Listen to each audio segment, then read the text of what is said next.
and thanks so much for joining us. I'm Carol Jenkins. The program is Black America.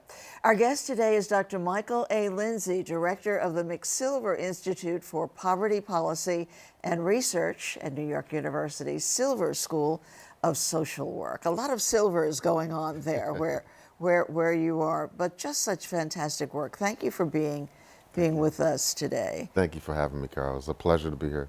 Yeah, and you and I have been talking before we started recording about the status of our children, of many children in this city, in this country, who are in desperate straits, and the work at McSilver is directed precisely at that in several ways. I've been listening to some of the podcasts about the Black boys changing the narrative. Talk to me a little bit about that. Yeah, we wanted to provide a different context for how Black boys and men are viewed.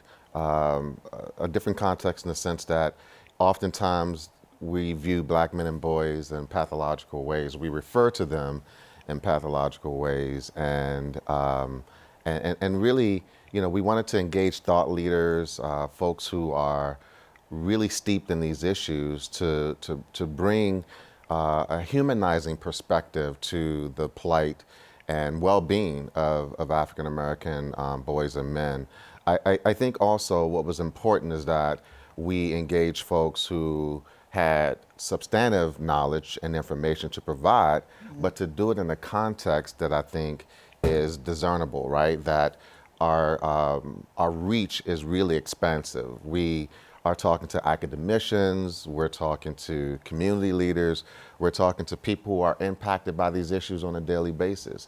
And so we wanted to have a range of thought leaders to really bring these issues close to home and proximal, so that those who are most impacted by them and those who are in the space of doing this work can really take that information and run with it. Right. So I listened to several. There are 14, which is really good, and you do cover the range. But there were two mothers of boys who were talking about being Black mothers raising Black boys, and I found that to be extremely interesting. Yeah, no question. I mean, for me, that was really a powerful episode, because I am the product of a single mother raising 5 boys by herself. Remarkable. Yeah. You know. So tell us about that. How did that work?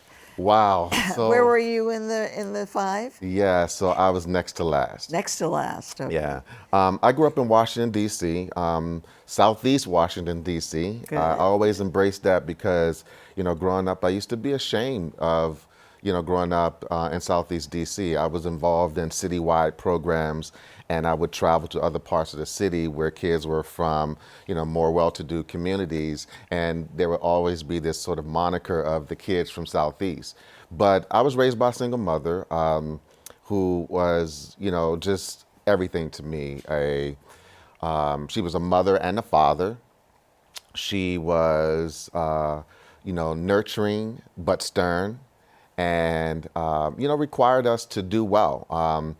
You know, she worked as she worked in she had a daycare that she provided daycare services to local families in our community, and she also had some odd and end jobs where she was, you know, working as a maid, you know, just doing a few different things to try to, you know, bring home the bacon, if you will, right? To make sure that we had every meal, to make sure that we had, you know, clothes. And the thing that I think is really powerful about my mom is that she said, you're going to school every day. No ifs, ands, and buts about it, right? She also required us to bring home good grades. So a B was not acceptable. C was not acceptable. A's, right? And if there was a chance that we, you know, sort of had a B, she would, you know, want us to explain why. And so just really tough and stern about these issues. And I think it made all the difference in the world, because in my community, I saw everything. You know, folks afflicted with drug addiction, violence, you know, just all kinds of things that I think we characteristically think about in inner city, really entrenched working class or poverty impacted communities. And so I think she was really, just fighting for her boys and wanting to make sure that. Did she have a village, though? Did she have anyone to Oh, yeah, help no her? question. So I've done some research on this, right? In terms of single parent families, particularly those who are headed by mothers. And in fact, what the research I found is true to your point that it is a village, right? That we often think that mothers who are raising their children are doing it on their own, when in fact, they're more forward in their thinking about and intentional about raising their children in a village. So, for example, for me, my mother pointed to mentors in our community, in our church community, individuals, black males who were successful or doing well. She wanted us to talk to them and emulate their success and figure out with them strategies to navigate our terrain. And I think mothers are intentional about those kinds of issues with their children, be it male or female. So what happened to the 5 boys? So I was the first to go to college, and I think that's really pivotal, Carol, because there was some trial and error. So perhaps with my older brothers, they did well in school, but just decided to go into the service. Or 2 of my brothers went into the Army. One of my brothers wanted to, have his own business. And so he did that for a while. He's also in the streets a little bit too. So I think through trial and error, my mother kind of figured it out with her 2 youngest sons. The 2 of us went to college, me being the first. And I think that, she sort of had this expectation that, okay, you're going to college. So let me give you a quick anecdote on that I think is really powerful. So I remember in the 12th grade, I'm a straight A student. It's around February, March, and my mom says to me, "What's next? What are you doing? What's going on with college?" And I said to Mom, I said, I think I'm going to go to a community college. And one of my friends was a barber. He went to barbering school. And I said, I think I'm going to cut hair. I like that. And so my mom said to me, okay, if you stay here, you're going to have the gas bill, the light bill, you're going to give me rent money, and you're going to pay the telephone bill. And I looked at her like she was a Martian, right? Like, what is she talking about? She's laying down the law. Yeah, right? yeah. Right. But So, in essence, what she was doing was pushing me out, Sure, right? And sure. so I was really struck by that. So that day, a pivotal moment for me that day, Carol, there was a family friend who said to me over the years, you know what, you're a Morehouse man. Huh? You're Morehouse material. That day, I called that family friend and I said to him, Mom is talking some crazy stuff. And he said, what do you mean? I told him, he laughed at me. He said, and so I said to him, I said, tell me more about that Morehouse place, that Morehouse school. I want to know what it's about. And I said to him, if you can help me get into Morehouse, I'm going. And the next day, I was on the phone with the admissions director from Morehouse, talking about, my application process. Straight A student. Yeah, and all of that Right, stuff, right. right? And so that day I applied to Morehouse and it changed my life. It saved your life. It saved my life. Saved your Yes, life. it saved my life. I like that. So now, as director of the McSilver Institute, looking at race, poverty, all of the things that go with it, tell us where we are in the United States with Black America. Yeah, so I think where we are, we've come a long way, and I always want to embrace the success of what it means to be Black in America. When you look at our experience in a historical context, we've overcome a lot, right? But I think we have quite a ways to go. I think that poverty is a humbling experience when you have to figure out how you're going to make your ends meet, right? Sure. Or where your meal is coming from. Those kinds of things wreak havoc on your well-being. And we know it also impacts your health and mental health and physical health, right? So I think where we are is we need more and more resources to sustain the well-being of those most impacted by poverty, right?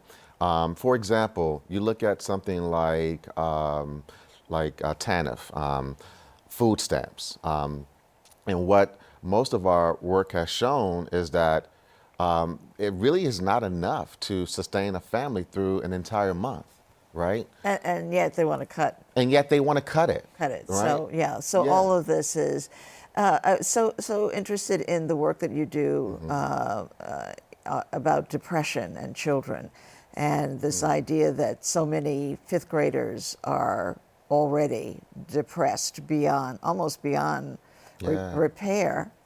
Tell us about that. I know you do a lot of work with that. Yeah, so one of the things that recently came out, a study showed that in terms of looking at suicide, actual mortality related to suicide, when you look at the 5 to 11-year-old age category, the rate of suicide was highest among black children, particularly black boys.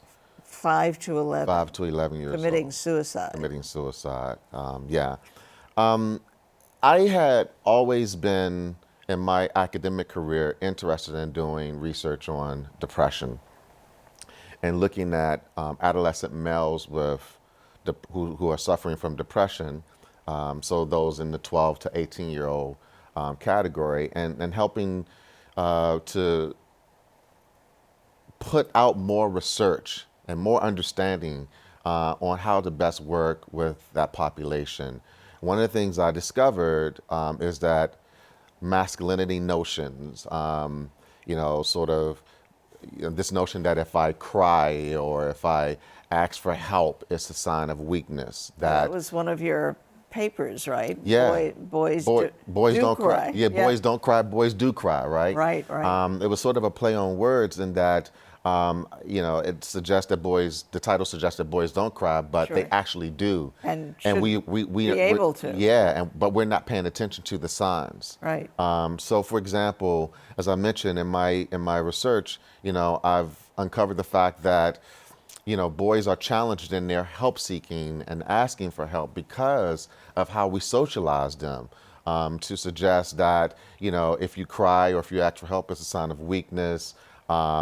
There is something about acknowledging emotional pain that is not embraced or welcomed, in a sense that it makes these young men or boys, feel open to talking about these emotional problems and the cares in their lives. So I think that, it's really, really important to kind of bring out those perspectives. Right. And is that the parental lapse fault, that we're not doing a good enough job with our children for lack of skills? Yeah, there you go. In most instances. Right. I would never want to pathologize families for something that perhaps they don't understand. So, for that son or daughter who doesn't want to do their chores, and we characterize them as being lazy because they like to just go to their room, shut the door off from everyone else, and just sit in silence, if you will. And so I think that helping parents and caregivers to understand what the signs and symptoms are of like depression or anxiety, trauma, whatever the case may be, is really critical. And I think also helping teachers, those who are literally on the front lines. Kids spend most of their days, the hours in the day, in school. So this is astonishing. At 5 years old, they want to kill themselves because of their life conditions. I was telling you before we started taping is that I have encountered several foster care children, and not to disparage the foster parent or whatever, but the stories that they tell about the conditions that the children were living in at home would make, just would make us cry, and one little 4-year-old girl who had been beaten so badly that she was taken away from her mother. And so, but I look at that, and as we always do, and we say, would we ever send a child back to her mother, or is this child now in the sea of foster care, not really ever having a home again? Yeah, I think that, a great part of our work at the McSilver Institute is really working to try to humanize those who are demonized, right? So we hear anecdotes like that, and the first thing we think about is we need to get that child away from that horrific experience and that, demonized mother. But right? you're saying we can help the mother. We can help That's them. your intent. Yeah, is yeah, we can- absolutely. We can train this mother to. Yeah. So we have a program that is actually, situated in child welfare prevention services around the city of New York, and it's called Safe Mothers, Safe Children. And what we do is we address the trauma that oftentimes mothers who are in touch with child welfare service, they present to those services with severe histories of trauma. But you're saying it's PTSD? Yeah, or it's, exactly. That exactly. it's actually that. It's that severe. Absolutely. It's that severe that it's diagnosable PTSD. So they've been raped, they've been in domestic violence situations, and their parenting is compromised. They may not be able to see the positive aspects of the child's, behaviors and always accentuate or highlight the negative. And so we theorize that if we can treat the trauma that gets in the way of positive parenting, that it has an impact on their parenting and then mitigates the extent to which they are involved in child welfare. And indeed, our findings suggest that relative to the... You did an actual study. Yeah, and we're- so you yeah, we're have studying it. measurable results that Absolutely. suggest that it works. Yeah, so relative to the general child welfare population, we looked at recidivism rates, so those who are continually to go through the revolving door of being involved in child welfare. So that rate generally is about 18% for substantiated maltreatment cases. In our study, it's about 2%, 2.5%. So that's a relative, about a 700% difference. A 700% difference, Yeah, right? yeah, So, and available to, I mean, we would say, what's the number of parents, mostly mothers, I suppose, but parents who need to go through this kind of training, and what's the availability of those slots? So there's the barrier. Yeah. So I think that one of the things that's really important about that work as well, Carol, is that we are helping the agencies we are involved with really understand the presentation of trauma symptoms. So we're doing screenings, we're doing trainings, helping the staff to be more sensitive and aware of the presentation of trauma, particularly along the more severe, spectrum, as you mentioned, leading to PTSD. And so by virtue of being there and training staff to understand what the signs and symptoms are is really, really great. And then for those who are experiencing diagnosable PTSD, we have, this program that they can be involved in. Right. Now, I love the way you're using all of the outreach, your podcast, and you've got a social media. Let's take a quick look at a clip of your social media campaign. Yeah, sure. Black boys and men are. Black boys and men are. Black boys and men are. Black boys and men are. Black boys and men are. Black boys and men are. Black boys and men are. Black boys and men are. Black boys and men. Black boys and men are patriots. Magnanimous. The future. Are missing and need to be found. Are capable. Lovable. Kings. Are joyful. Are resilient. Are powerful. My name is Angelina Darasaw. Lionel Moise. My name is Basil Smikle. My name is Dr. Michael Lindsey. Brooke Ellis. My name is Aldrin Ennis. My name is Flores Alexander Forbes. My name is Richard Bury. My name is Tanya St. Julian, and we are changing the narrative. And we are changing the narrative. And we are changing the narrative. And we are changing the narrative. And we are changing the narrative. We are changing the narrative. And we are changing the narrative. My name is Jason Jones, and we are changing the narrative around Black boys and men. Well, love that work. And Flores Forbes, who, of course, has done so much work with men and boys coming out of incarceration. Yes. So that even there is hope even there. Mm-hmm. Yeah, he was featured on one of our podcasts, in fact, really speaking to that work and his, personal experience and commitment to the movement. Yeah, for sure. I mean, I think that, wow, just in a word, wow. I mean, to be able to have this platform to, as I mentioned earlier, recast the perspective and perceptions of Black men and boys as, as the characterizations suggest, lovable kings,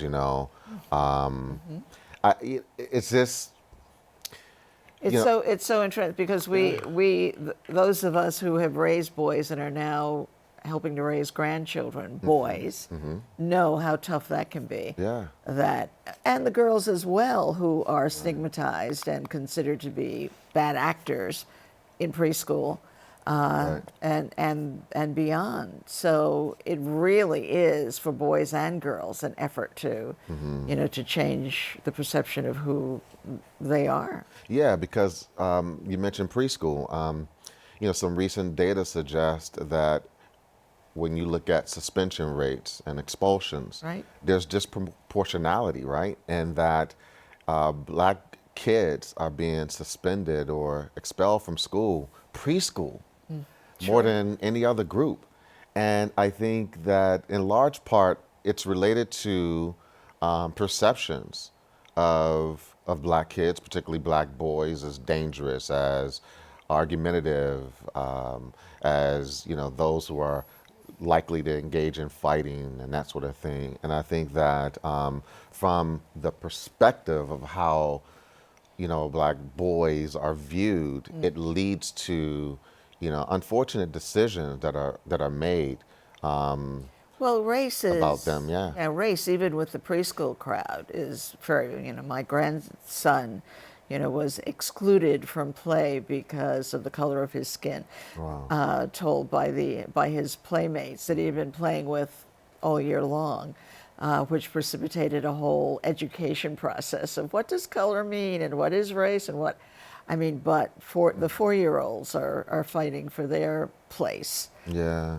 Yeah, that's really unfortunate. I mean, those kind of anecdotes we hear and we've experienced ourselves. I remember when I was, walking through a department store as an adolescent, a majority, in a majority white community, and feeling like I was followed, and then actually confirming that precisely. I was being followed because of being perceived as a threat to steal from the store. Like, those kinds of things and experiences are certainly, matters that plague our lives, and we've come to, sadly be accustomed to those kind of experiences, and they start, to your point, very early. Well, you've got a great portfolio. You're also working in South Africa and Thailand with HIV positive children, doing work there. We have just a couple of minutes, but is that to keep them in the community, reintegrate them, because some HIV and AIDS in those countries very much dictates being sent away from the family?